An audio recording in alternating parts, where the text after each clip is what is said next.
lecture, part of the basic lecture series. We do a couple of these each year. Reminder, we have some good ones coming up.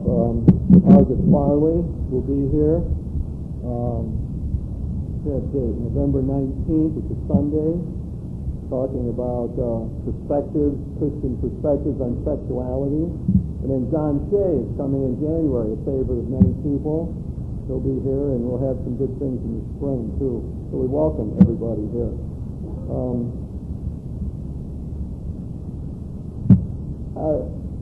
The idea of doing this lecture came to me when I read this book mentioned here, The Good Marriage by Judith Wallerstein. How many people have read the book? Good. Jerry, you'll help me if I forget what was in the book. One person who's read it is sitting right here. Anyway, when I read it, I read it as an outsider in a sense, since I'm not married. It's interesting I'm giving a lecture on marriage. I'm not married. But it gave me some sort of a sense of hope. Like, it's a marvelous enterprise, this marriage thing, and there's so much potential there. So it was out of that feeling, I suppose, that I decided to do this lecture. I listed some other sources I've used here. David Olson from the University of Minnesota. He studied all kind of, 30,000 couples trying to understand what marriage is all about, and especially what makes it work. I picked authors who have written about successful marriages, happy marriages, those that are working, trying to figure out what it is that keeps people going and makes marriages happy. And then our friend Andrew Greeley, who has never had an unpublished thought, as we say. And here we get one of his examples, always with the clever title, not Faithful Attraction, but Faithful Attraction. Well, one of the things you see right away in the literature is tremendous disagreement on how many marriages are happy. I often quote Olson that only 25% of marriages are happy. Some people in here have heard me talk on that, and they're preparing for marriage, and one of my big bits is always, only 25% make it. How are you going to beat the odds? How are you going to be part of the 25% that seem to be happily and successfully married? Well, there's other people then. Lou Harris did a poll and said all this stuff about, half the marriages ending in divorce and all this unhappiness is all a bunch of baloney. They didn't calculate it right, didn't do it right, and you get Lewis Harris, the pollster, saying that 85% of people are in happy marriages. And then we get our friend Andy, always the moderate, saying something like he thinks maybe about 60% or between that and 2/3 of marriages, you could say, are successful. So where's the truth of the matter? I don't know. It's awfully hard to say. One of the criteria Greeley used are the ones you see there. Would you marry the same person again? That's one of the questions they use to figure out if this marriage is working well or not. Or is your spouse your best friend? Good criteria, I suppose, to think about. The other things in Wallerstein's book that we see is that she identifies 4 different types of marriage, which had 2 surprises for me. One is the romantic marriages, and how many of them there are. She studied 50 so-called successful marriages. Very limited sampling, so we don't want to get carried away with this, with what she has to say. But she found out that there's a lot more romantic marriages that stay romantic than a lot of us thought. In other words, she finds couples married 40 years who say the magic is still there. The chemistry is still part of it. She looks as good to me now as she did 40 years ago. We're more in love now than ever before. Still passionate sex involved. Greeley's figure is that he thinks there's about 16% of marriages that carry on that romantic flavor for long periods of time. Well, that for some people at least is a surprising sort of statistic, I think. And the second surprise to me comes in the second type of marriage that she identifies, that is the therapeutic marriage or rescue marriage. These are marriages in which people come from really bad backgrounds, dysfunctional families, a lot of emotional problems, and yet they make the marriage work. One of my lines for young people has always been, marriage works because of the strength you bring to it. Well, I have to modify that now, because there's a degree of data that suggests that there's a good number of marriages that work out of weakness, out of vulnerability, where the people are somehow or another able to meet each other's emotional needs even though they're wounded themselves. So a second striking thing that came to me out of the book, the rescue marriages, therapeutic marriages that actually work, the number of them. We're familiar with the partnership marriages. I see people sitting in front of me who are entering partnership marriages soon. It's the modern sense of what marriage is about. Two people are going to come at it as equal partners. They're going to share the domestic duties. They're going to move career-wise depending on who gets the better job offer, and not just where their husband wants to move and so on. So we have here a marriage that I would tend to think of as a partnership. Some good books out on marriage as a partnership, sense of equality and so on.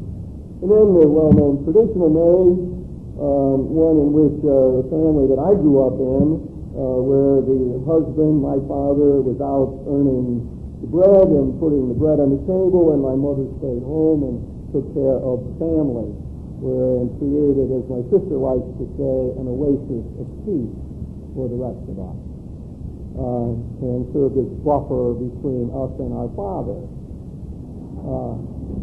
so we would not incur his wrath on occasion. Get out there and weed the garden before your father gets home.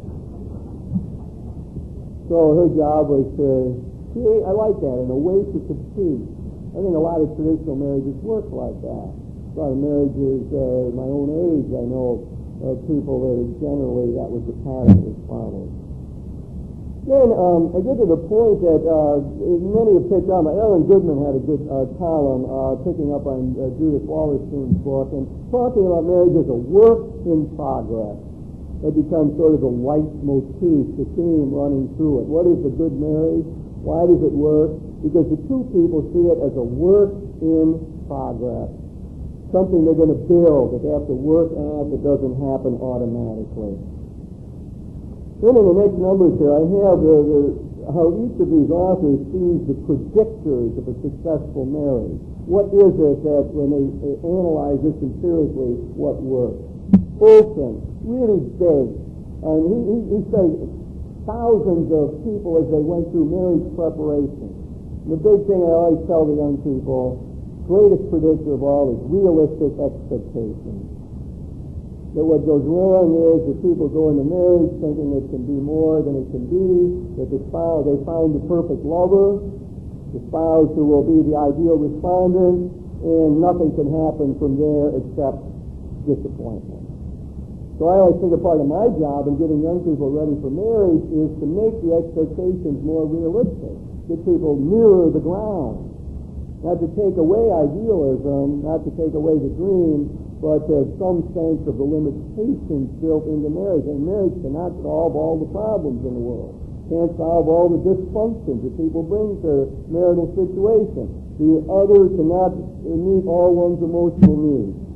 So realistic expectations is a big one for Olson. Communications, that's clear to everybody, the great need for that. Ability to solve conflict and so on. As you can see, he's got a lot of different things here that he thinks are important. Then Judith Wallerstein, she has her own sense of, what works, happily married couples, these characteristics. People see this as their life path. That creating the marriage and establishing the family and raising the children, that's their great accomplishment. That they take pride in. I notice I have some of my books down here, unbeknownst to me, that to sell. And I notice in the one, Contemporary Theologians, I have a dedication to my sister Barbara. And in there, I dedicated to my sister, and then I mentioned her children's names. And I said, my sister whose goodness shines through the faces of her children. And I think that my sister's great accomplishment is they're walking around, you can see them, and it's wonderful.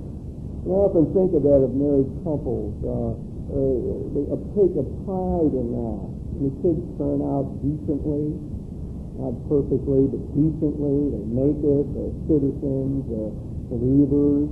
What a wonderful thing to be able to say. So I see parents' goodness shining through the lives of their children, and that being a great point of pride. The other thing is, in general, Judith Wallerstein has no religious sense at all. See, the people she studies bring almost no spirituality or religious sense in what they say. Part of the reason for that might be is that a lot of them are from California. Greeley's study shows that people in that part of the world, and they do have certain different outlooks on marriage. She finds a regional difference in couples, married couples. But you get almost no religious spiritual sense in her book, except its point comes through now and then. And this other characteristic here, that one of the things that makes it work is the partner respects the virtues of the other person.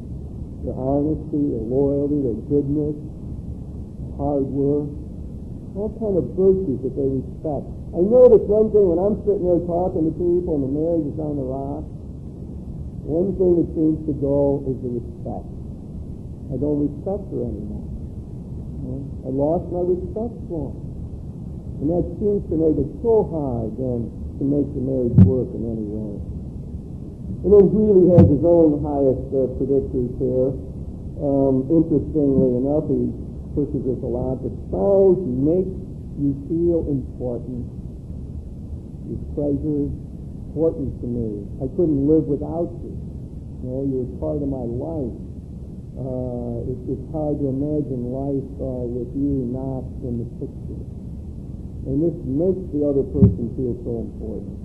And one of the things that really brings out is the great importance of prayer. We're going to see that along. Wallace has no sense of that at all, but really factors that in. You know, interesting stat that when you put in sexual satisfaction and the fact that people pray together, you got almost an unbeatable combination.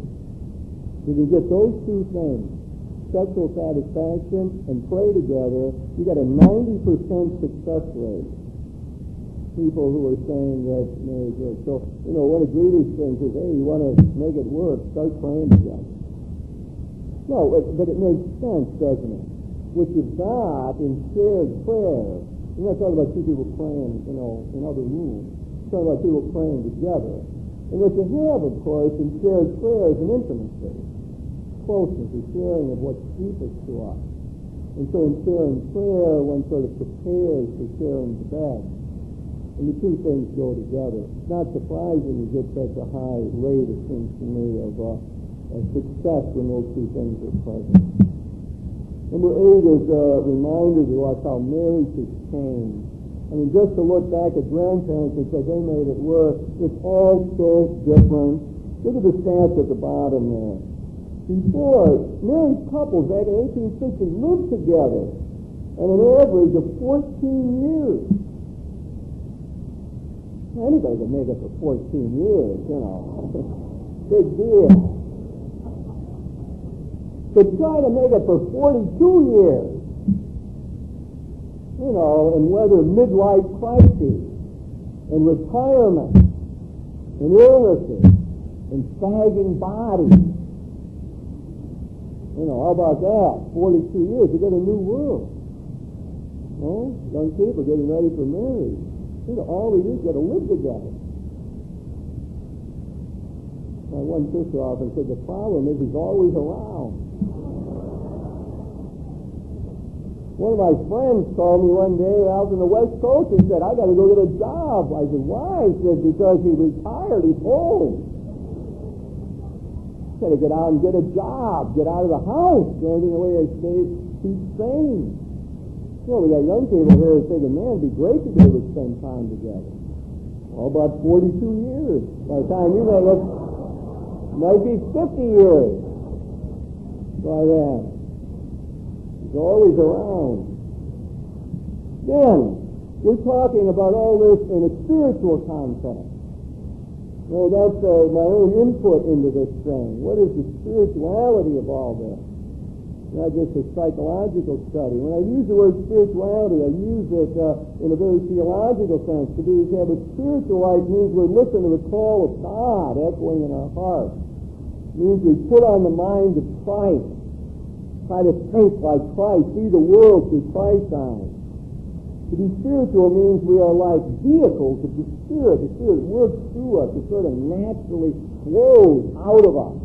This it means to be a spiritual kind of person. People who have a solid spirituality are able to manage the tensions of life and the stresses, find a solid core deep down that enables them to make it through the tough times that inevitably come. And when we talk about a Christian spirituality in particular, well, we're talking about drawing on what Jesus said, being the example of the Lord, what wisdom we find in the gospel, what wisdom we find in other married couples. That's one of the advantages of studying successful marriages, it seems to me. What we're getting is a profile of people who on a day-to-day basis have figured out how to be responsive to the Spirit. You can look at successful married couples and they become revelatory. They speak to us of God, what counts, what we treasure in life. It's a marvelous gift to society as a whole, to good marriage. To do more, as our Pope has shown us, to put emphasis on the Scriptures. Much of Catholic thought on marriage has been out of what we call the natural law tradition. It talks a lot about the ends of marriage, the purposes of marriage, and the structures of marriage. And what the Pope has done such a good job of is bringing out the scriptural basis of it. The Pope gave a whole series of lectures on the book of Genesis and what Genesis teaches us about marriage. And so we need to factor in the biblical message when we look at what marriage is all about. And then the point that really structures this whole talk then is Wallerstein's notion that a marriage in progress has tasks, jobs, functions, responsibilities, things that got to get done if it's going to work. And you got to get them done over a whole lifetime of a lot of transitions.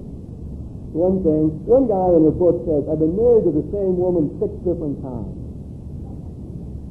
Wonderful statement. 6 different times she's been married to the same woman. She's married to one woman before they had children, another woman when the first child came and when the children were young, another woman after the children left home. And then they took on another character when they were retired, another character when illnesses came, moved towards death. Major transitions that have to be negotiated and figured out. So the task, interestingly enough, as we'll see, seem to be things that apply to these young couples who are going to get married. They got those tasks now. And the people who have been married many years, the same tasks seem to keep recurring. It's not like you get it done once and now what's next? Not number 1 done, check it off, now we're going to 2. It's like it recycles. We see that so clearly in the first one. So that's sort of the background here to looking at these various tasks as we're going to structure what I'm all about here. Any questions about the introductory material? Plain enough? Clear enough? Let me go on. What I'm going to do is what I often do, that is use composite stories to illustrate the point. So I have 10 composite stories. Will we get through 10? No. Will we get through the most important ones? Yeah. So I have 10 composite stories. They're all bits and pieces of people that I know or counseled or dealt with, and they come out in here.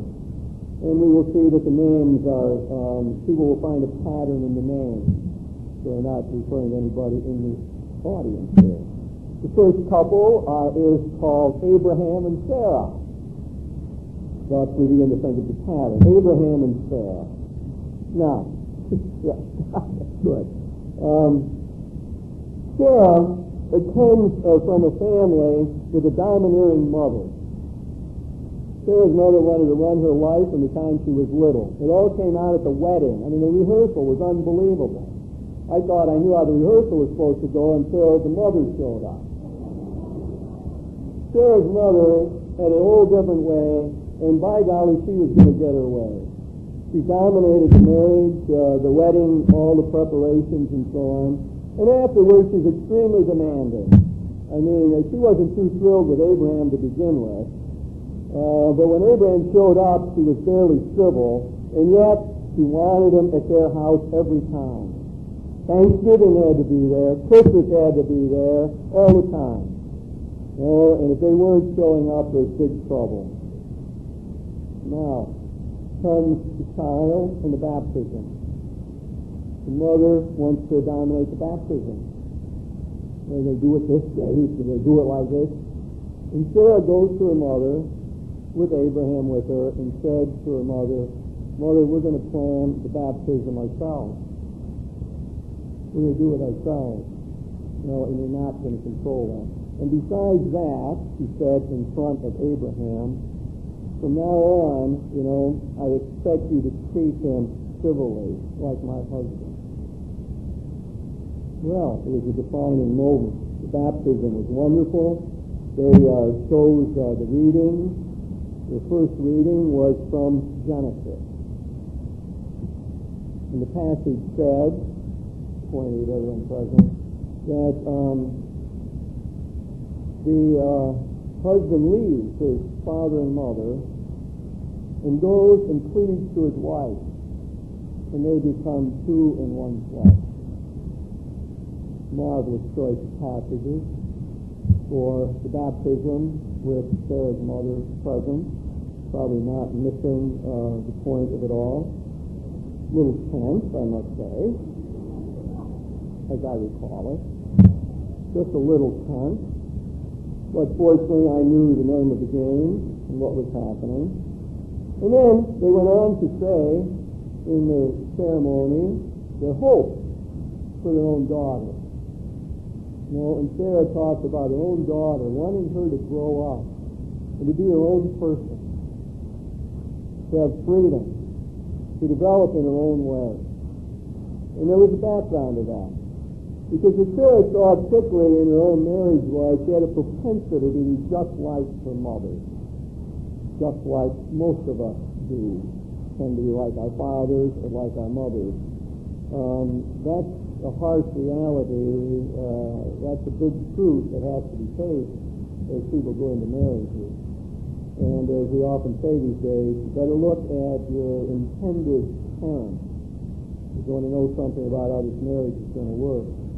And so Sarah was bright enough to see the propensity within herself to be just like her mother. And she enlisted the help of Abraham to try to overcome this, move beyond. And in her own prayer for her daughter, she prays that her daughter will grow up free and independent, able to make it on her own. Abraham and Sarah looked at this baptism as a turning point in their lives. As a matter of fact, Sarah's mother backed off a great deal, being at least civil to Abraham. And Abraham felt like he was 10 feet tall. Finally, he knew his wife was on his side and not her mother's for the first time. He always wanted to confront where it was going to go. For the first time, Abraham understood that he was first, and he could count on Sarah.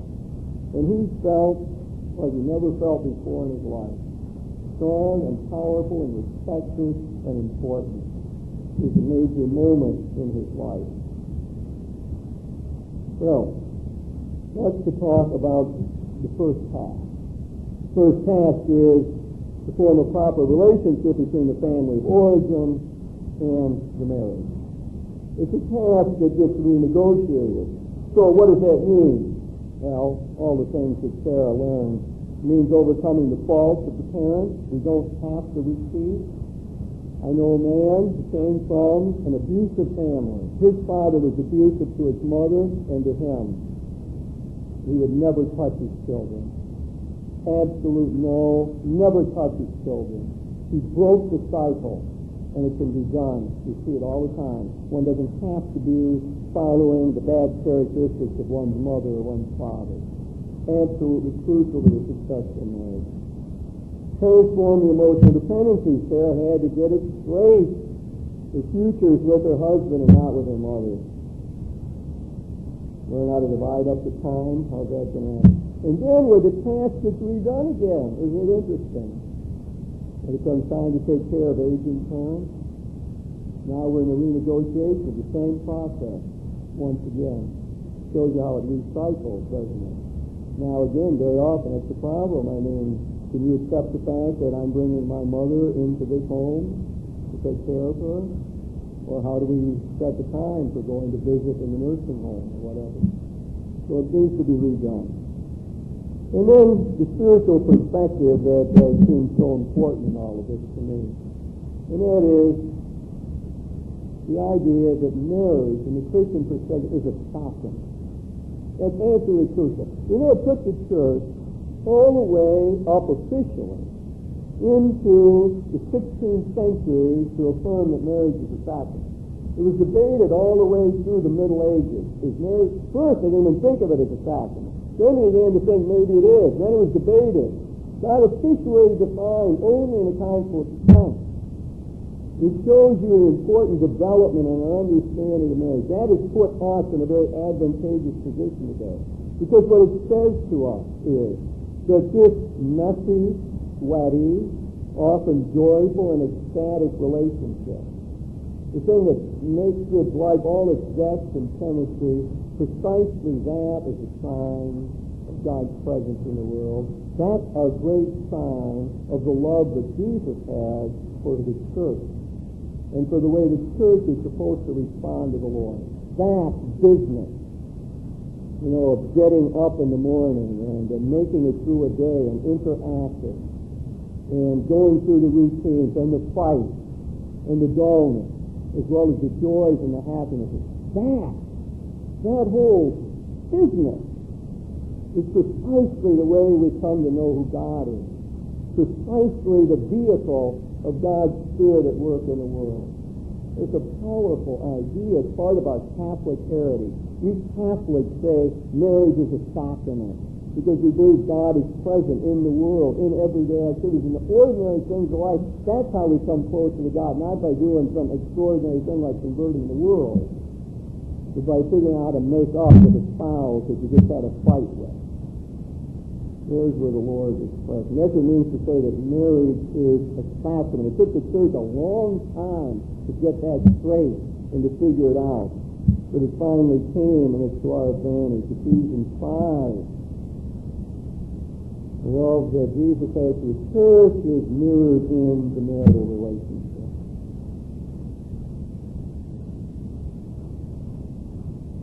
Well, after think then, and all these things I try to make some practical suggestions about how one might go about all of this. It seems to me that we have to come to terms with our parents, first of all.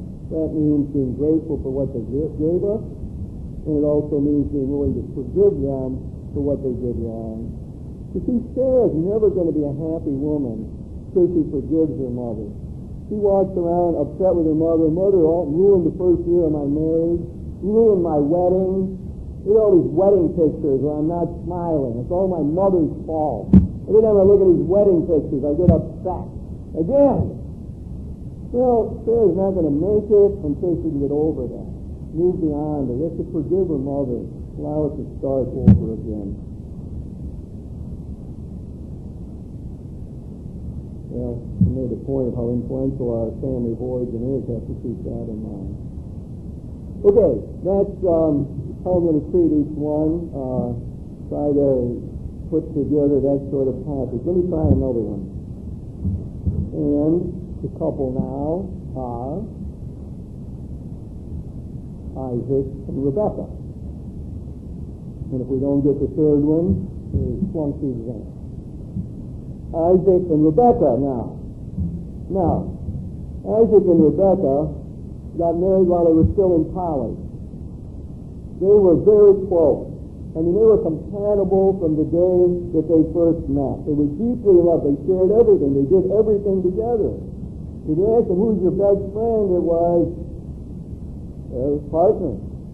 Obviously, that's who they wanted to do everything with. So it was so comfortable in the other person's presence. And after they were married and they had their child, they could see their love reflected in the child. The child is wonderful, the fruit of their love and their togetherness. It was a marvelous thing, and they enjoyed raising the child, and they were compatible. They had the same outlook on how you did discipline, and how you got them to do their homework, and how late they could stay out. They didn't fight about any of that. They were compatible in raising until they found their great joy and happiness in life. About 5 years after they were married, some friends of Isaac said, let's go on a golfing weekend. We're going to go up to Boring Mountain and play the Alpine course. And Isaac said, wow, that's great. We haven't done anything together since our college days. He comes home, tells Rebecca, my buddies want me to go up there. It's a Boring Mountain. I always wanted to play that course. And Rebecca says, oh, that's good. I'm glad.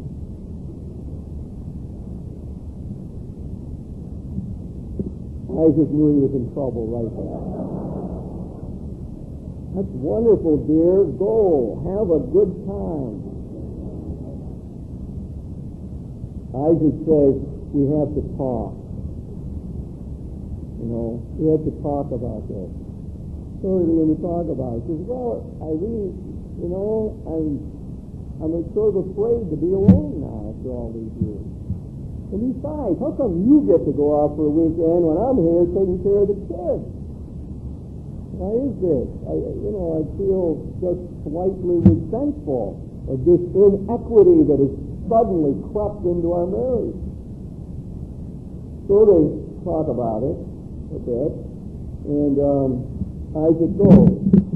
It's a wonderful time, and Rebecca survives. Not great, but she doesn't disintegrate or come undone, and the dark forces did not attack her over that weekend. They got back Sunday night, everything was fine. But they knew then they had a problem. They had a problem. They had to talk about it. What is going to happen here in this relationship? They began to think that they're too much together. My whole life has been bound up in one another, and Isaac is honest. He says, tell you the truth, it felt good to be away. In fact, when I contrast that with the last 5 years, it begins to feel suffocating to me. I hate to say that, but he's honest. It felt too much together. I need some space. And so, Rebecca's not thrilled with this, but she sees the wisdom of it. And so they begin to plan. They have to work out some time together. Time apart. All the time together. They need time apart. And they need to do it on a mutual basis, and so they feel okay with it. So he decides to play golf with his buddies once a week when the weather's good. She decides to get involved in a study club in the parish. She's very intellectual, she likes books, and she likes to be with these other women and have interesting discussions. So she has her time out that way. And periodically they talk about their feelings, what this means to them, to be apart and to have their own life and so on. Rebecca says, a lot of times it's hard for me to give you that space. And Isaac says, a lot of times I feel like I want 2 days playing golf. Not 1. I need 2, and when I get 2, I'll probably want.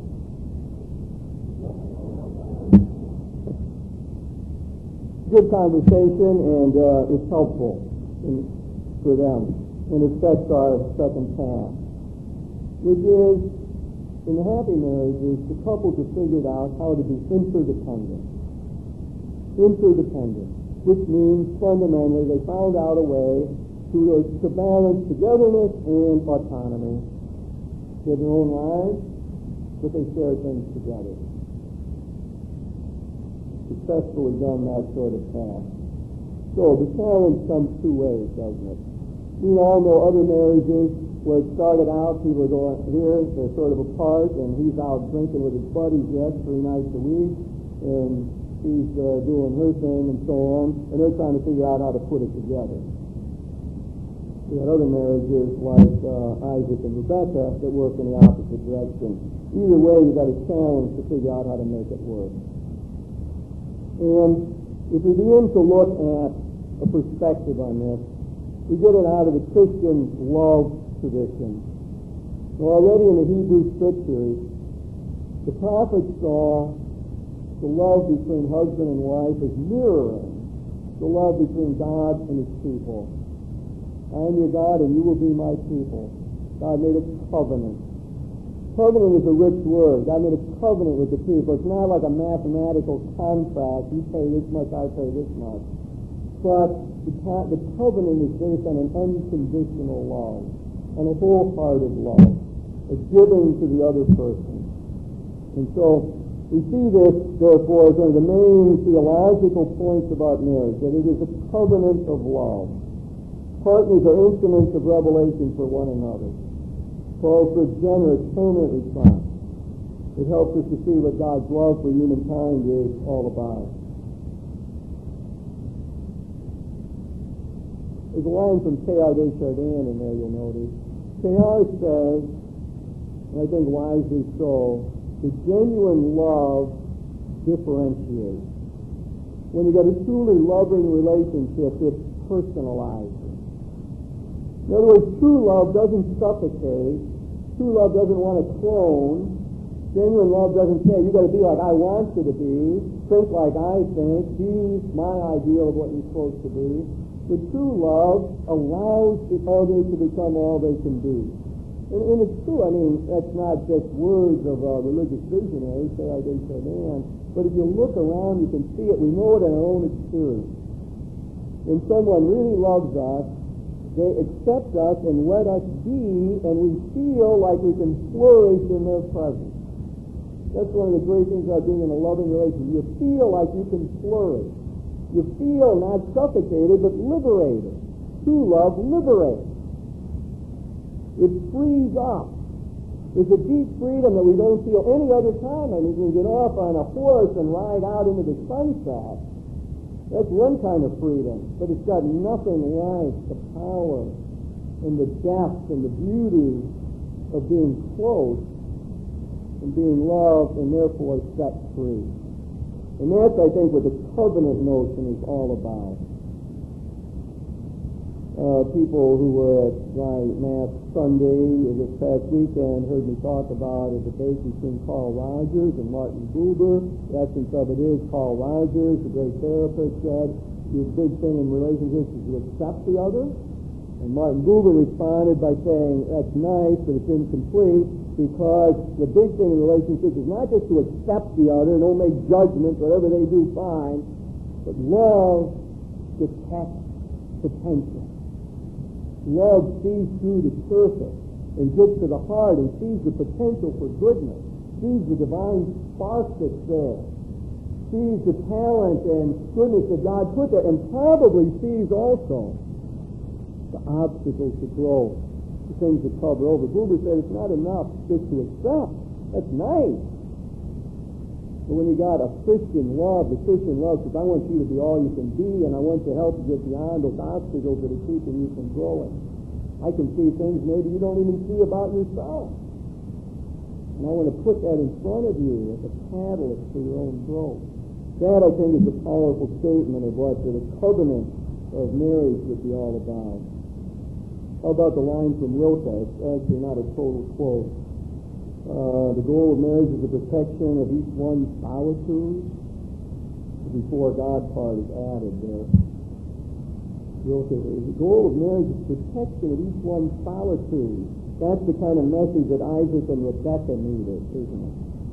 Isaac and Rebekah needed that. What marriage is about is to protect your solitude, protect your aloneness, protect your uniqueness and distinction. Can we try another one? The next couple is, thank you, Jacob and Rachel. Very good. You'll never get the next one. Jacob and Rachel. Now, here we're dealing with the whole question of raising children while attending to the marital relationship. So, we've got Jacob and Rachel. They get married after college. They're mature people. They're loving individuals, and they are interested in a family. That's why they got married. They have 4 children in 10 years. 3 of them planned, 1 not. All loved, all treasured, all seen as a gift from God. And they throw themselves into this relationship. They see that their job is to attend to these children. That's their vocation in life, and they are great parents. I mean, they are driving these kids to activities. They're spending time talking with them. They have family meetings where everyone gets their say, and they try to see what's working and what isn't working. They discuss their children constantly, how they're going to attend to them and help them to grow and develop. This couple finds time to do marriage preparation for the parents. What is their topic? Parenting. They give their talk on parenting. And after they give their presentation, one of the students says, well, what do you two do for one another? What do you two do to keep your love alive? And they had nothing to say. They stammered, tried to say something, and they went home and they said, we got some serious conversations ahead of us. We got to talk, because things are not going as well as we would like them to be. Started talking, they started talking about the frequency of their sexual relationship. In a good year, they were going about every 2 months. They said, well, that really doesn't seem right when you're married, does it? It's 2 months, 3 months maybe is more like it. They're saying, well, if you're always too tired, you're too busy, kids are on, don't need privacy. I mean, how are we going to have sex? You see, we got a problem here. We have to do something about this. Until they decide they got to make time for themselves. So one of the first things they did was they decided to go back to the place they went on their honeymoon, to the Drake Hotel in Chicago. Going back to the Drake. They're going to get away. They ship off 2 kids to one side of Grand Thing, 2 to the other. They get a weekend away. And it's wonderful. It's all play. Sex was like brand new. It's wonderful. It's like they're just starting their relationship. And so they began to say, we got to do this more often. We got to take care of ourselves. So they decided that parish offered a retreat each year. They were going to go on that retreat no matter what. High priority. They get there to the retreat, going to talk about it, discuss it, and so on. They got a hold of a good book from their local theologian called Tensions in the Church.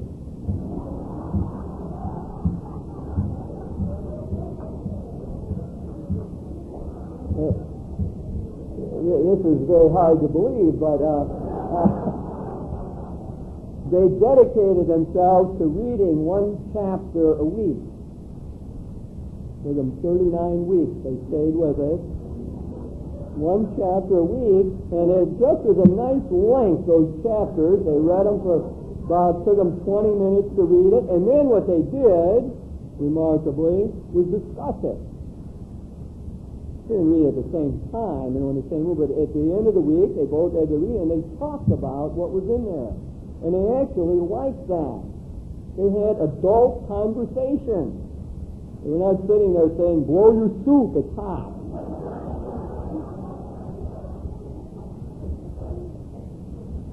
They were sitting there saying, what do you think about Ronner's supernatural existential? Pillow talk. Wonderful.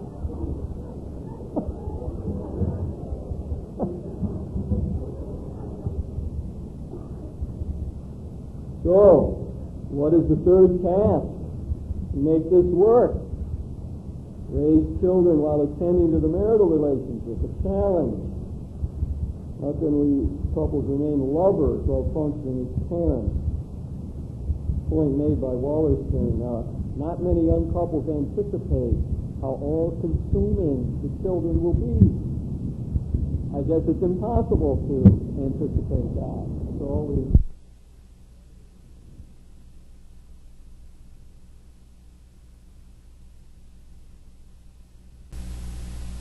Manual 3, and talk about the spiritual perspective that we might look at on this whole question.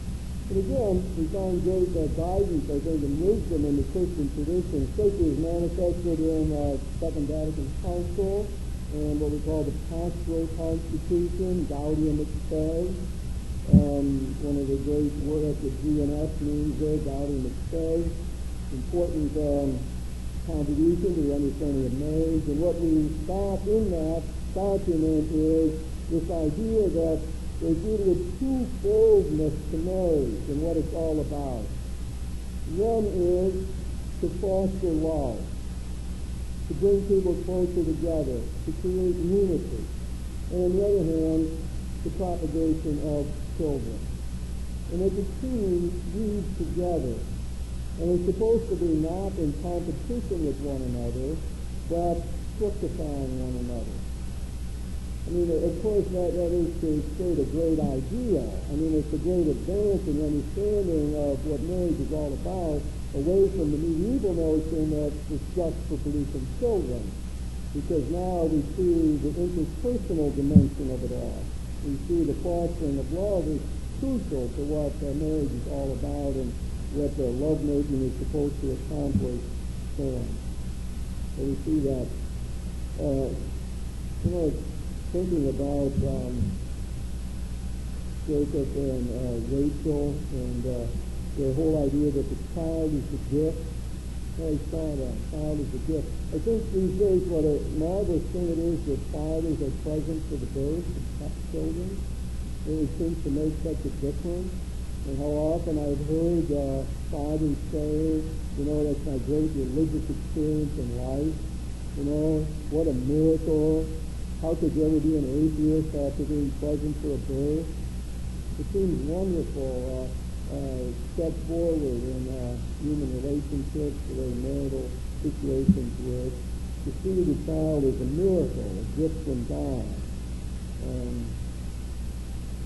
And of course, setting up responsibilities. The parents are to be the primary teachers of the child in the ways of faith, as the baptism ceremony says.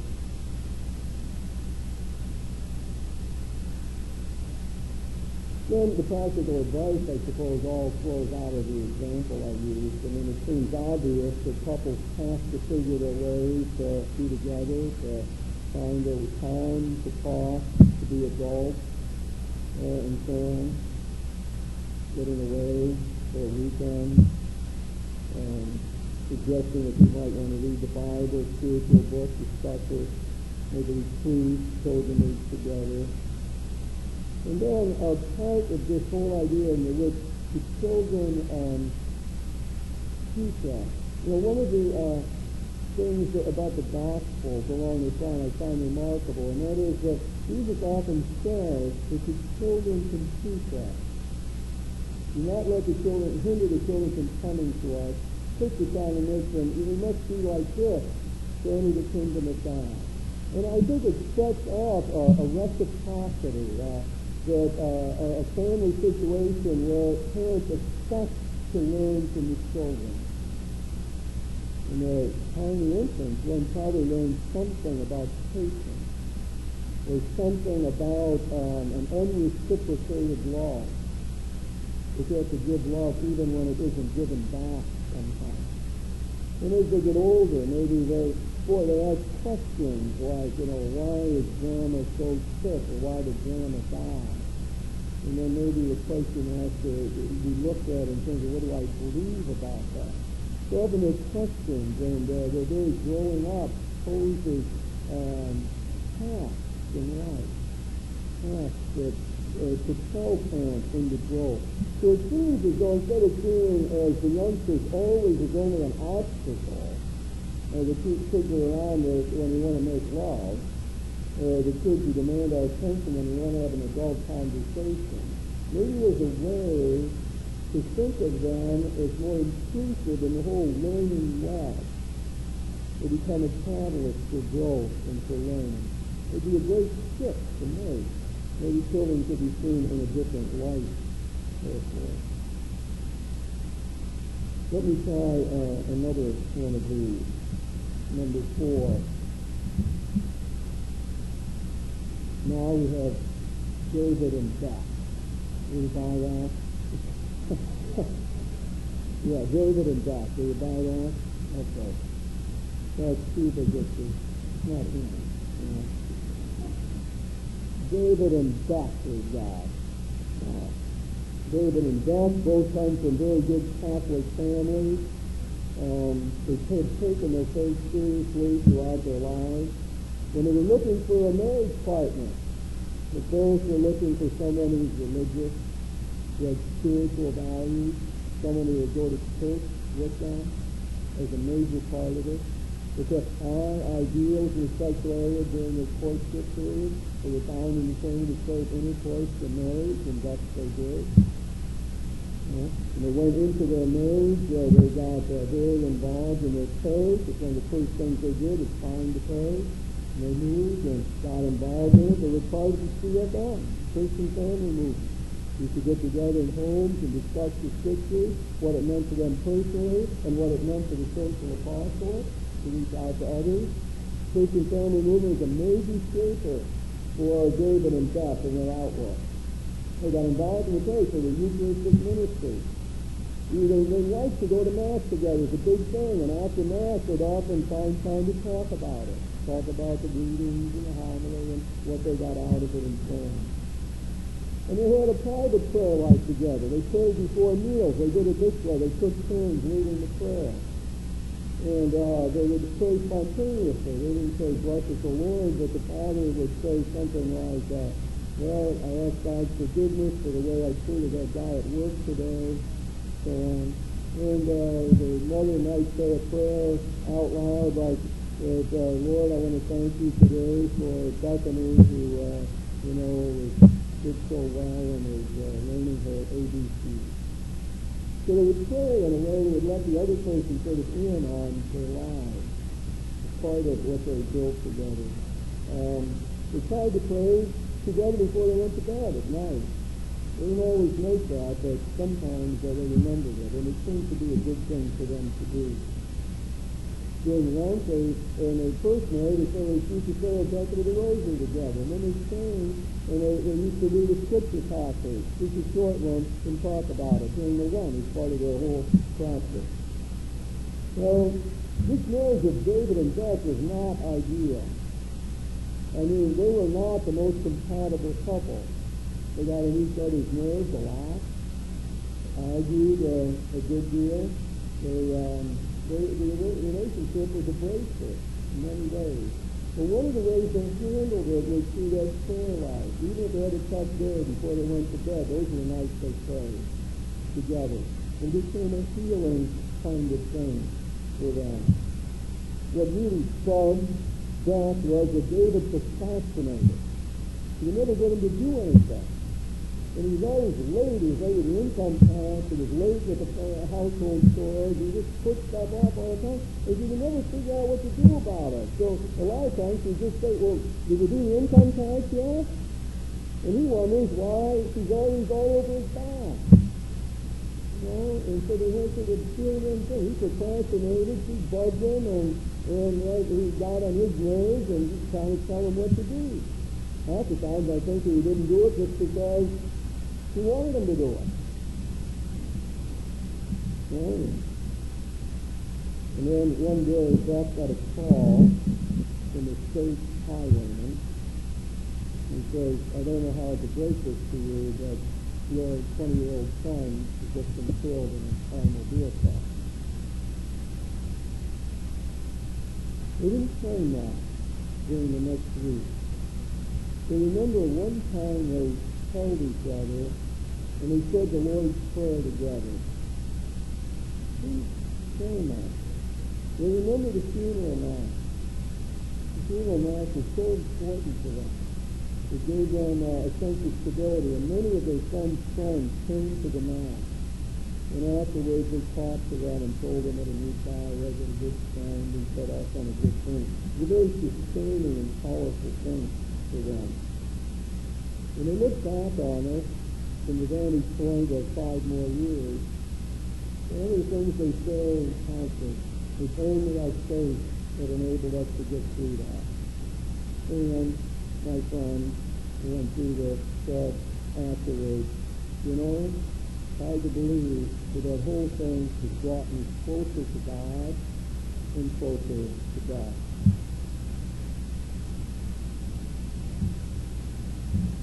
And it's past, and I'm obviously not following Judith's words here, but that is to create what I'm calling a spiritually solid relationship, which allows the couple to withstand the stresses of everyday life, ordinary problems, and also to deal with the crises. Challenge, how do you manage problems, adolescence, menopause, midlife crises, how do you handle those? All people know they're going to happen along the way. What do you do with them? And then coping with the unexpected things. Illness of a child. We have a young couple in our parish. I pray for them every week, every day. The child's going NCO now, 1 year old, weighs 12 pounds, and been in there most of the year. So really we're talking about stresses on a relationship. And I think that's my friend saying, our crisis brought us closer together and closer to God. Everybody in the room knows from reading and so on or hearing things that very often the crises are just the opposite, don't they? The couples who go through crises often split up, absolutely, so on. It's interesting, the people with the spiritual core, it seems to me, have something that enables them to withstand those kind of extreme suffering. Spiritual perspective says that we human beings are a mixture of grace and sin. That we believe first there's an original sin. The original sin fundamentally means it's not that there's some black mark that gets passed on from generation to generation through the act of interfaith, which is the way some people sometimes explain it. But what original sin means is that the human condition is flawed. It's flawed originally, from the very beginning. It's flawed universally, and it's flawed permanently. That's life. That's life. Abrasiveness, sickness, illness, crisis, that's life. That's life as a Christian Jesus. It's part of the cross. Jesus carried the cross and taught us the cross is part of life. But also, wherever there's a doctrine of original sin, wherever there's cross, there's also a doctrine of grace. Paul said, wherever sin exists, grace more abounds. And that's a strong part of our distinctively Catholic heritage.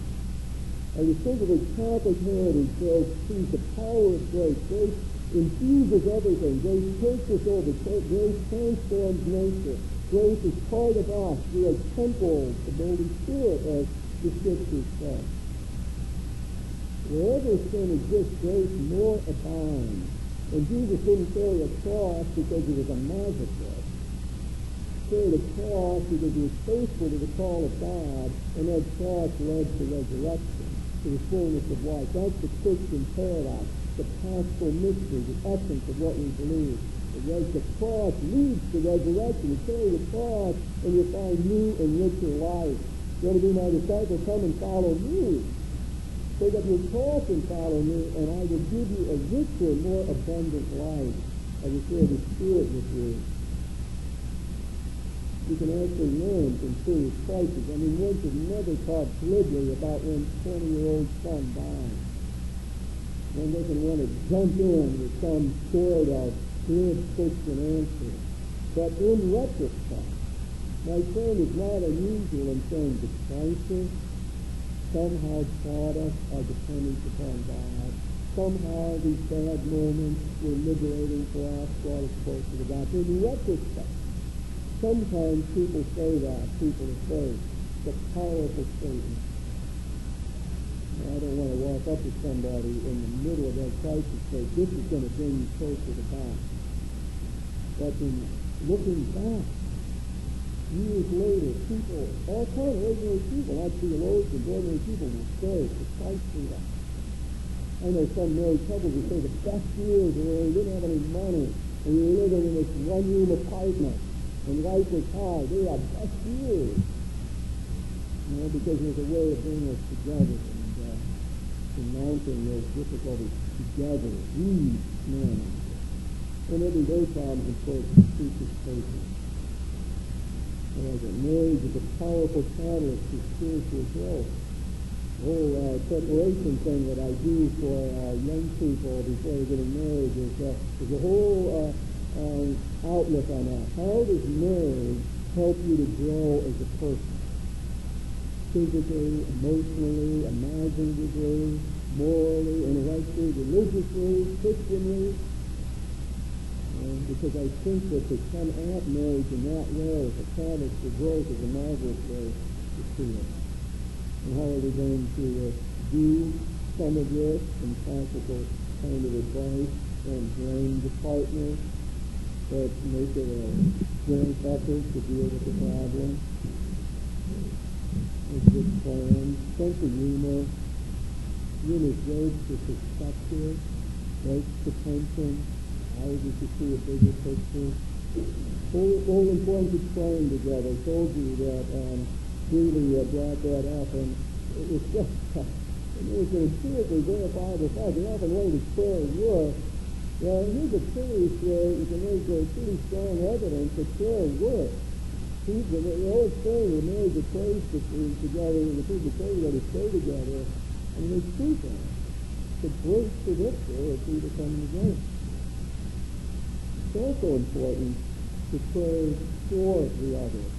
There's two kinds of ways of thinking of prayer. One is the two are going to pray together, like saying a bless the Lord before a meal, or taking turns of spontaneous prayer. Another thing, very effective, to pray for the spouse to someone's own.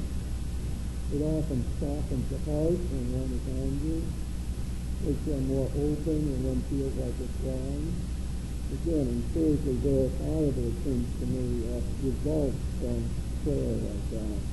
You notice I said in there it's important to recognize when such a partner's different style and approach to managing problems. People like to float a while and think what they want to do with it. Others want quick decisions. How to recognize different styles. Allow the partner to have their own way and try to find some compromises.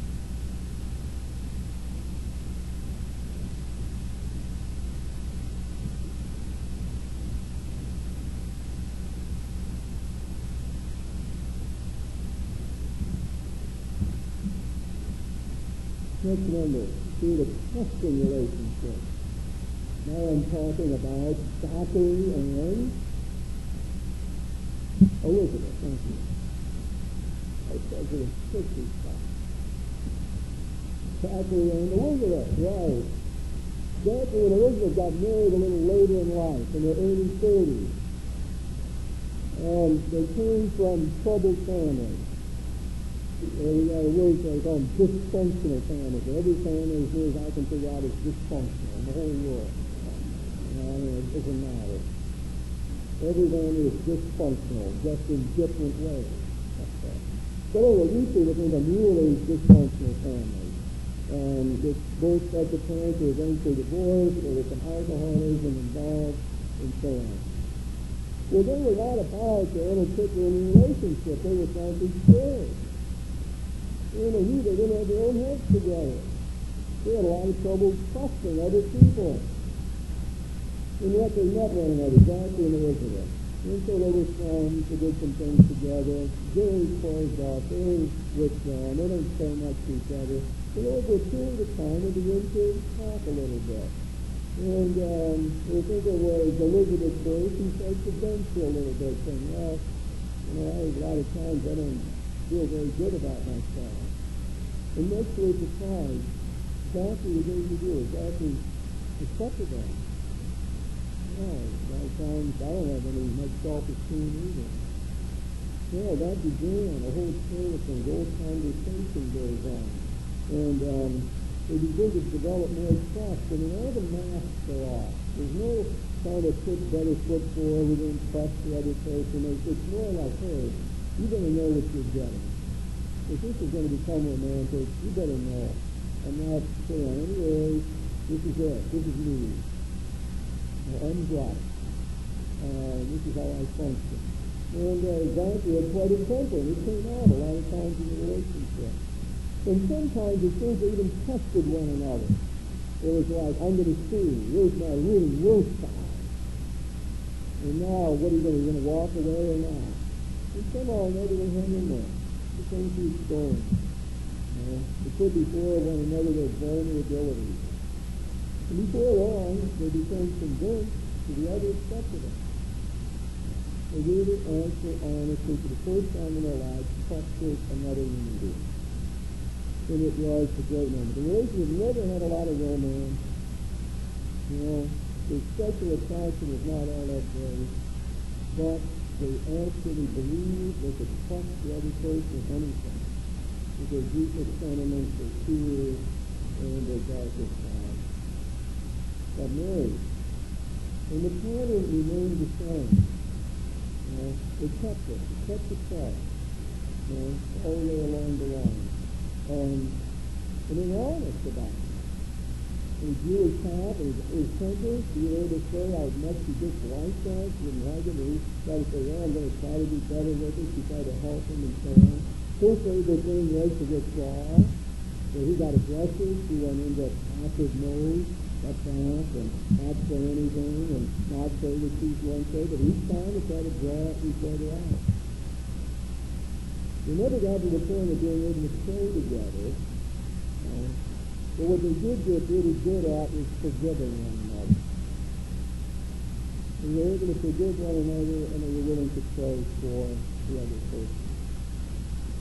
Zanti and Elizabeth represent, we're talking about here in number 5. How do we take relationships that are conflictual and resolve problems without hurting one another, without violence, without spicy time?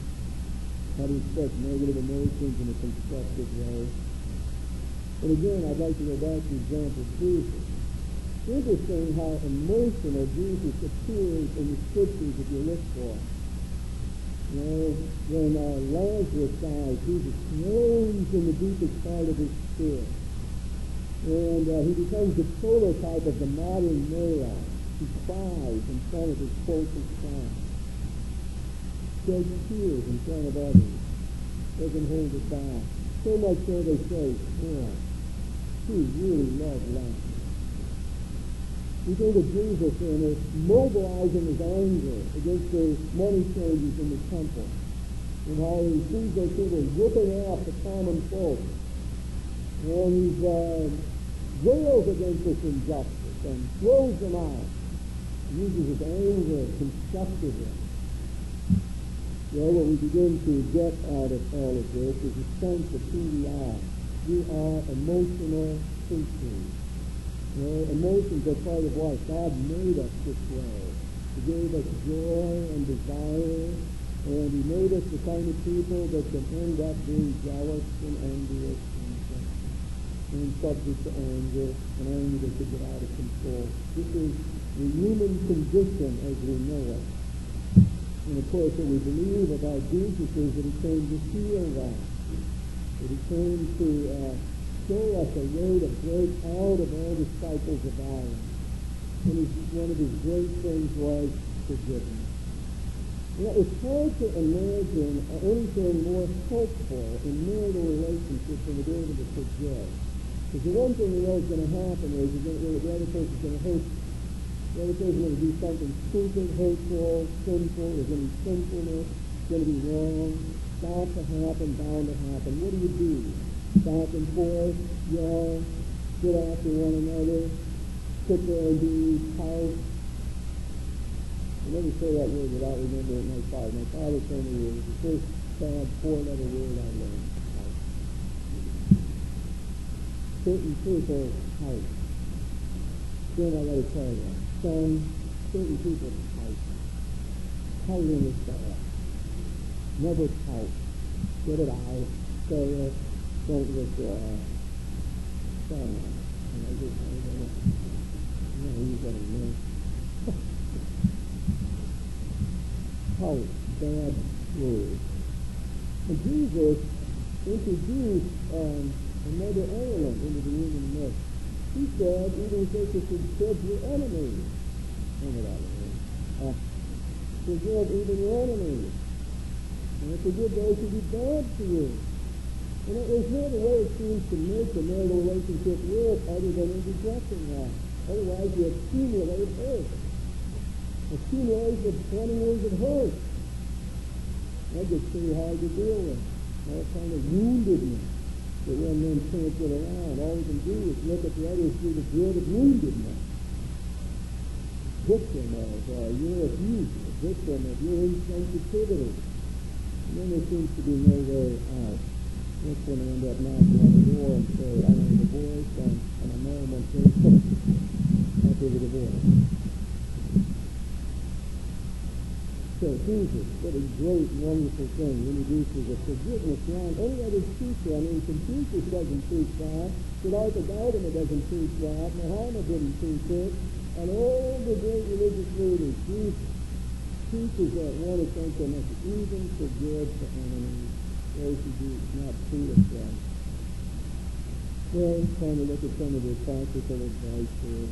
Set boundaries, never resort to violence. Don't bring out the heavy weaponry. You never were any good in bed anyway. No, I mean, the heavy weaponry. I always tell couples when they're sitting in my room and out of all this welder, this mess, saying something like, first step is solve the heavy weaponry. You know, all certain language is off limits. It can't be said. Can't be said. It's too destructive. You'll never make it. Then you can start some positive kind of process after stability is brought back in. And trust the Lord and learn to disagree constructively rather than express anger. One of the things clearly couples have to learn how to argue and set parameters and discuss and get the anger out without it ending up poisoning the relationship. There's a time limit on this, isn't there? But what is it?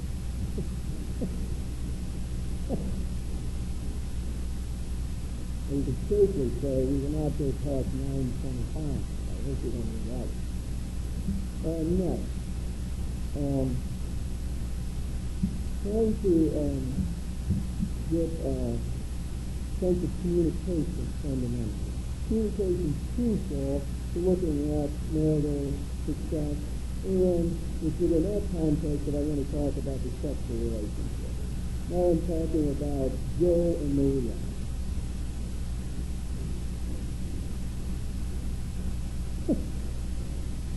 Can't be too obvious. Joe and Maria, they came after Zachary.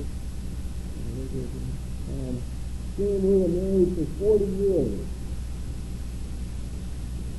To ask them, they still took the same partner. They were in a traditional marriage all those years. They knew their roles, and they fit, went together. There's strong standards. They got married many years ago. No sex before marriage. They were serious about it and kept it. There's also not a lot of what we call deep sharing. It wasn't just that much in. They didn't have books written and TV shows or something that said you take a share to deep love. And they just went together and decided to get married, and that's what you did. The early part of their sexual relationship is not all that great. Unfortunately, Joe suffered from premature ejaculation, and that just was devastating to him. And they just tore them up. And they never understood how much it bothered them. They couldn't get that through their head. She never, very often, I always thought orgasm was not a big deal to her. So what? But to him, the premature ejaculation was just devastating. Well, it's hard they couldn't even talk about stuff, really. So they knew they had to discover that, so they did start to talk about it. Just a little bit at a time, try to tell each other what they were feeling. And after a period of time, it really did get better. It was getting better in the sexual relation. And the children came along. And after that, Maria wasn't all interested in sex. So much to her credit, she tried to keep that as part of the marriage. She thought it was important, and she didn't want to be saying no all the time. Times when she felt that she had to do a little sacrifice in that area. They were smart enough to periodically find some time to get away. It was remarkable to them that when they did, they were able to have quite romantic interludes. One would not say that the earth shook, but it was good, and they liked it, and it brought them closer together, it united them. And somewhere along the line in their marriage, they made a marriage encounter. Marriage encounter is when a couple goes away for a weekend, and it's sort of like a crash course in communication. And they had to bring up different topics, and what you have to do is to pick a topic and you write about it, each of you, what you feel about it. I think you think about it, you feel about it, and then you share the paper with the other person and you read it. And we found it was remarkable. You know, it really helped their communication. They learned things about each other they never knew. After all the years living together. It was just eye-opening for them. I never knew you didn't like me and say, you always scribbled to him and to his ears. You never even guessed you didn't like him. And you found all kind of new things. And part of what they were to talk about is it was a sexual relationship. And they were to talk about their needs and their desires and even their fantasies, which is very hard to Maria, but she was eventually able to do that. It was very eye-opening to both of them. In their later years, they probably had better sex now at their age than they ever had before. If I asked you to say, I really don't have anybody to compare him with, but I think Joe's a good lover. There's a bit of humor, if you like, to really have that. Joe's a good lover. It's my lover. Such a relationship is worked out. So, try to face this, the whole time of improving communication, to trying to maintain the sexual relationship despite the many desire of having kids around and being tired, being stressed out, despite unrealistic expectations and so on, challenges to somehow keep the sexual relationship alive through all of that. And then he's trying to say something about a Christian understanding of sexuality. I think it's a very good way to put it in the context of communication. We're communicative creatures. We tend to know who we are by feedback. It's through interaction and conversation that our identity becomes clear to us. I use this example all the time when I was doing my doctoral studies in Oxford, and I did no priestly work. I began to forget that I was a priest. It became very clear to me that how social our identity is, how it's dependent upon communication. I walked down the street in Industrial Hall, I couldn't forget I was a priest. Hi, Father, how you doing? You come to the bathroom, no food, stop over your house. I will never forget I was a priest. Sitting in a basement apartment in Oxford 2 years, I could forget that. And it was my strong experience as friend of how we are communicative creatures. We're in a web of communication. We need that. That's how we grow and develop. And from our whole viewpoint, therefore, sexuality becomes a mode of communication. It's a type of body language. And what seems important is that it speaks the truth. It speaks the truth of the relationship. That it says something like fidelity and commitment and care and love. That it is something that fosters the love, brings children into the world. sex approach spans the whole being. Interact as males and females. Everything about us is sexual. Everything is one way or another manifests our gender, sexuality. But what seems to be important in all this is keeping what we might call affective sexuality in conjunction with genital sexuality. Well, I mean, everybody knows, a common thing. You've been coming to me all day long, haven't talked to me, and we've been fighting, and now you want to jump into bed in a minute. Like, I'm not ready. It doesn't work like that. My body doesn't work like that. My emotions don't work.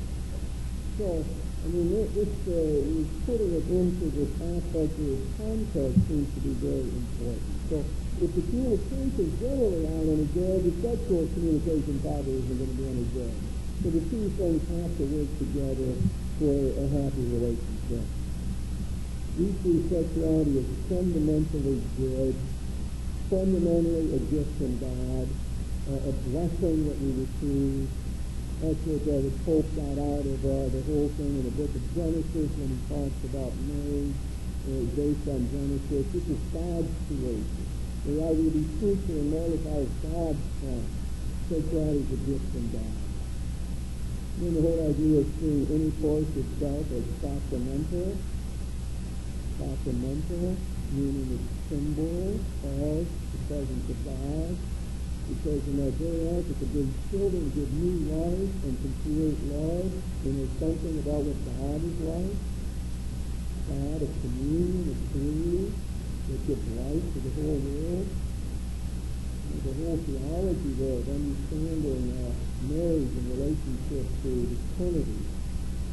And of course, it's sacramental. It was like people often heard me say, I'm waiting for the next generation of people, and you have your sons, where someday you will tell your son, instead of, son, you know about sex, right? Yeah, okay. That the father will say to the son, sometimes when your mother-in-law makes love, I feel very unselfish. Sometimes, not always, I feel very close to God. That's when you make a quantum leap, and where we pass on our Christian heritage to the next generation. Sometimes when mother-in-law makes love, I am lifted out of myself. Not always, but sometimes in a beautiful moment. Sometimes it brings us close to God, not always. Sometimes it makes a beautiful moment. That becomes part of what I think needs to be handed on. Practical advice, this, not use sex for the punish, verbal importance and so on. Make a marriage encounter, like our couple Joe and Maria did. Better listening skills, especially if you find the words, the emotions. That have got the time to talk, walk after dinner, raise salvation of marriages, get out of the house, away from the toilet, away from the kids, get the kids to do the dishes or something, and walk. Once people are walking, you might as well talk. Might as well. There's a chance for adult conversation. Walk. Might as well talk. So as things go in the modern busy world, have to set up times to make this happen and so on. I always talk about couples avoiding frozen areas.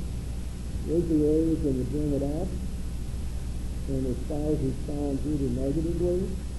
And so the next time you bring it up sort of positively, and they respond negatively again, and then a few times like that, it becomes one of those frozen areas. You don't say it. You don't say that you have lunch with Sam, because your husband doesn't like Sam. So you can't bring that up anymore. Then you got trouble too, right there. So there's too many frozen areas. Everyone's got some frozen areas. There's too many of them. And communication breaks down. Establish religious intimacy, which has a positive impact on sexual satisfaction. What interesting interplay again. Do this ever end? Are you still with me? Keep want to go home. I probably talk forever. Just get up and leave. I don't really care. They can't be here forever. People got things to do. People got to go home and be with their partners. Yeah. The next has to do with dealing with transitions in life. Here I've got Jacques and Raisa.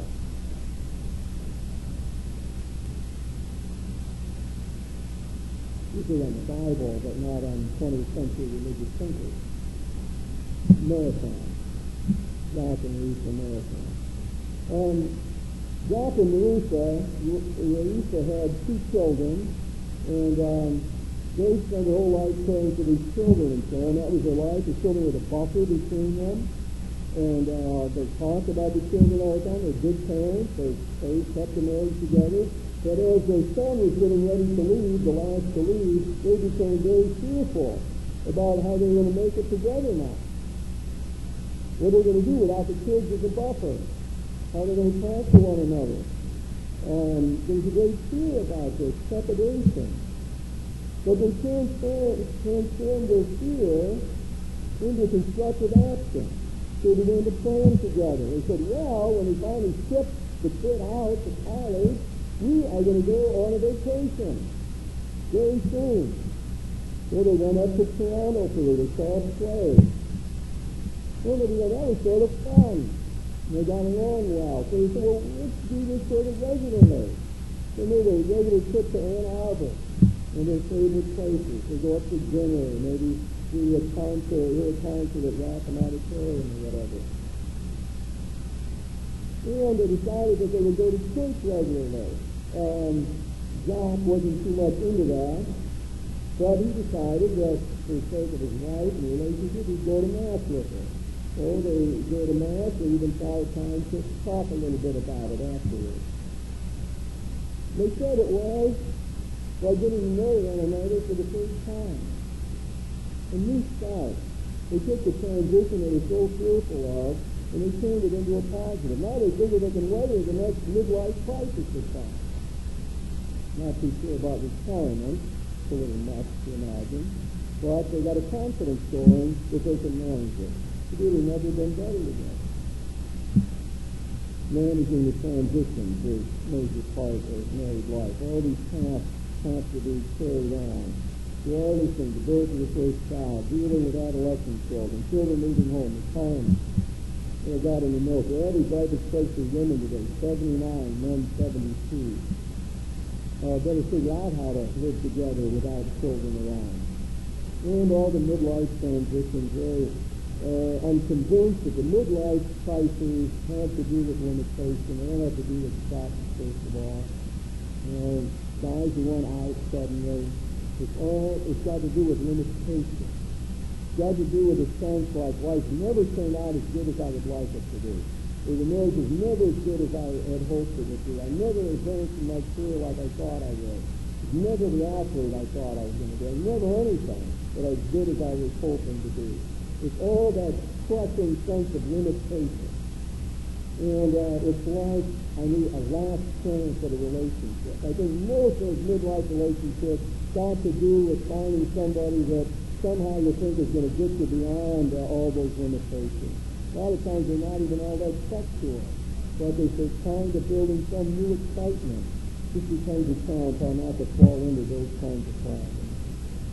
All the great kinds of second marriages, startling notion that they fail earlier and more frequently than first marriages.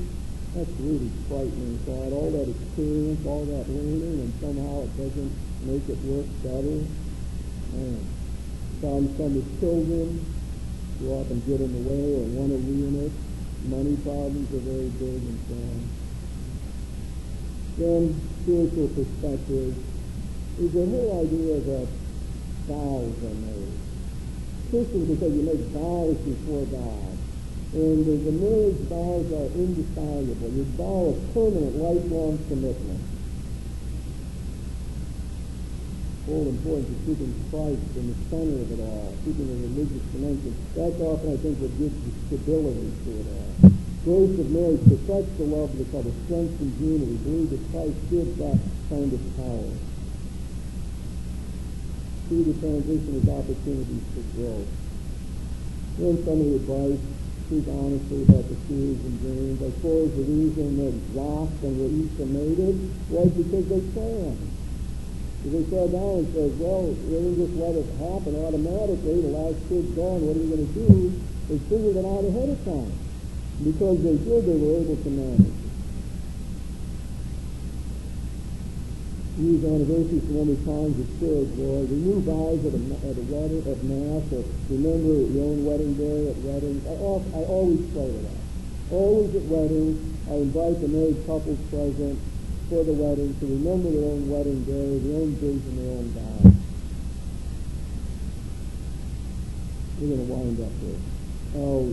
Skip number 8, keep the relationship interesting. Probably said enough about that. Important to do things like go back to school and so on. And then finally, where am I?